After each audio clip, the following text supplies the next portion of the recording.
Hebrews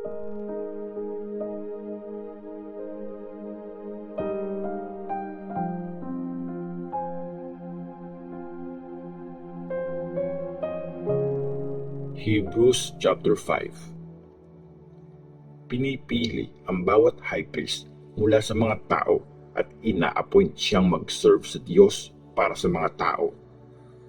Nag-aalay siya ng mga sacrifices at offerings para mapatawad ang mga kasalanan. Kaya niyang pagpasensyahan ang mga walang alam at naliligaw ng landas. Kasi siya mismo mahina rin sa maraming bagay. At dahil nga dito, dapat mag-offer siya ng sacrifices, hindi lang para sa mga kasalanan ng iba, pero para rin sa mga kasalanan niya.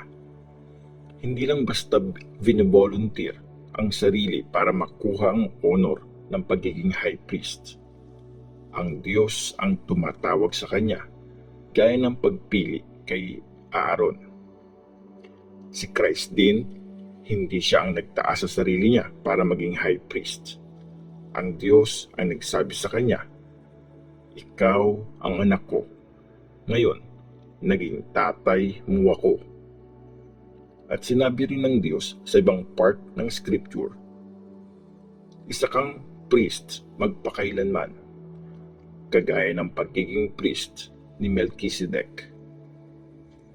Nung nandito si Jesus sa lupa, nag-pray siya ng malakas at umiiyak. Humingi siya ng tulong sa Diyos na kayang magligtas sa kanya sa kamatayan. At dahil humble siyang sumunod, pinakinggan siya ng Diyos. Kahit na anak siya ng Diyos, natutunan niyang maging masunurin dahil sa mga pinagdaanan niyang hirap. Nung nagawa na niya ang lahat ng dapat niyang gawin, naging dahilan siya para magkaroon ng walang hanggang kaligtasan ang lahat ng sumusunod sa kanya. Ginawa siya ng Diyos na high priest, gaya ng pagiging priest ni Melchizedek.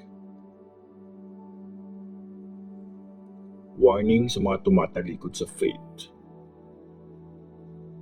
Marami pa kaming masasabi tungkol sa bagay na ito, pero mahirap yun i-explain sa inyo kasi ang slow niyong umintindi. Dapat sana by this time, mga teachers na kayo. Pero hanggang ngayon, kailangan pa rin kayong turuan ng mga basic lessons tungkol sa salita ng Diyos. Solid food na sana ang kinakain nyo. Kaso, hanggang ngayon, gatas pa rin ang kailangan nyo. Yung mga taong gatas pa rin ang kailangan para mabuhay, mga bata pa sila at hindi pa nila alam kung ano ang tama at mali. Pero ang solid food, para yun sa mga malaki na, sa mga taong na-train na para malaman ang mabuti sa masama.